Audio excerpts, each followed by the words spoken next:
Ano lang siya. Ganda mo lang siya. Walang white cash.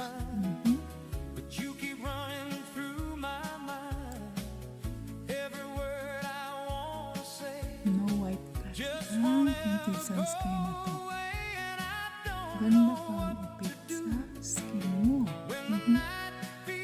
Yan siya. Ganyan siya kaganda.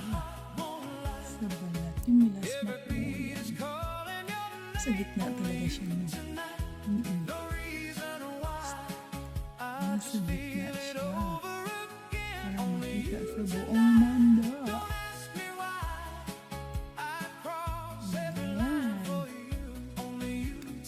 Kapag touch up na tayo at lagyan ang liig. Kasi pangit naman tingnan na ang mukha mo naka-tinted. Yan ang gamit ko. Hair choice. Mag-hair choice na kaya na. Yan ang melasma ko. Hindi na siya itim. Light na siya. So yan ang yan siya dito. Kita nyo? Yung melasma ko. Yung melasma ko, guys. Yan ang ayan ko. But it's nature. At sweet age, hindi na tayo 20, hindi na ako 20. Kaya ayun, siguro, hindi ko alam sa hormones ba yan siya? Or sa natures? Kasi lagi ako sa gadget. Isa din yung mercury. Maka-trigger sa melasma. Gaya nito, almost 24 hours ako nakarap ng cellphone. Hindi yan maganda, dahil hindi yan maganda. Ang mercury is also worse than the sunlight from outside. So, kailangan natin nakatinted para akong naka-blush on. Kasi nagluto ako kanina. Nagluto ako ng hamburger. Mainit. Ayan, tapos ako nagluto. So, nag-touch up ako para mag-relax. Mainit guys, summer na kasi dito sa amin ngayon. Summer na. Mainit na ang weather. Kaya kailangan talaga ang tinted sunscreen. Kung ikaw ay may melasma, highly recommend yung tinted sunscreen. Kung wala naman kayong melasma, regular sunscreen is okay na. And my own suggestion na kung meron kayong mga serum, maglagay kayo ng serum, any kinds, tingnan nyo yung mga review. Diyan malalaman yung mga review. So, mag-serum muna kayo. After ng serum, i-apply nyo na ang sunblock. Sunblock ninyo. Ang serum ko kasi is 10 in 1 ata yan. 10 in 1. Sa isang bote, meron na siyang moisturizer. Lahat na siya. May serum na siya. Vitamins na siya. Vitamin E. Kompleto na siya. May kamahalan siya, pero isang bote lang ang gagamitin ko. Meron na siya lahat.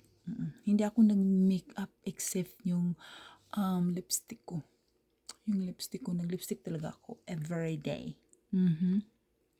Kasi lagi akong nagsasalita doon sa mga tao-tao doon.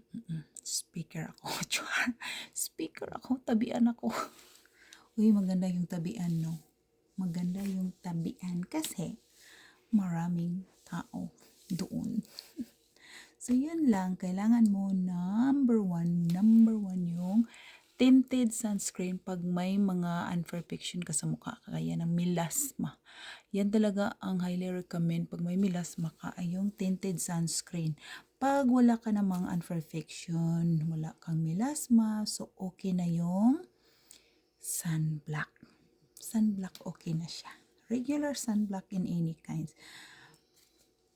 For me, ang nakasanayan ko ay ang Hershey tinted sunscreen and the Beauty Volt tinted sunscreen. Yung dalawa ang gamit ko. Ay, alternate ko sila. Pag yun ang nakuha ko sa cabinet, yung Beauty Volt tinted sunscreen, yun. Tapos yung baon-baon ko palagi sa bag ko ay ang Hershey. Hershey Tinted Sunscreen. Yeah, kasi yan nakikita nyo naman pag nag-touch up ako doon sa trabaho, ang Hershey Tinted Sunscreen. Ayan guys, yan ang unperfection ko. Yan ang melasma ko. Nasa agtang, ayan siya. Puk! So, yan ang kailangan ko lagyan lagi. I mean whole face. Wala naman akong melasma sa liig. Wala akong bayo. Char. Wala akong bayo. Pero, kailangan talaga mag-sunblock. Kasi ang ilaw, isa din yan. Mercury, lahat ng mga sunlight, hindi maganda sa skin. Except sa umaga yung natural sunlight sa labas. Maganda yan sa skin natin. Pero pag init na talaga ay hindi. So, yun lang. Tinted sunscreen pag may melasma ka. Regular sunscreen pag wala kang melasma. Yun lang.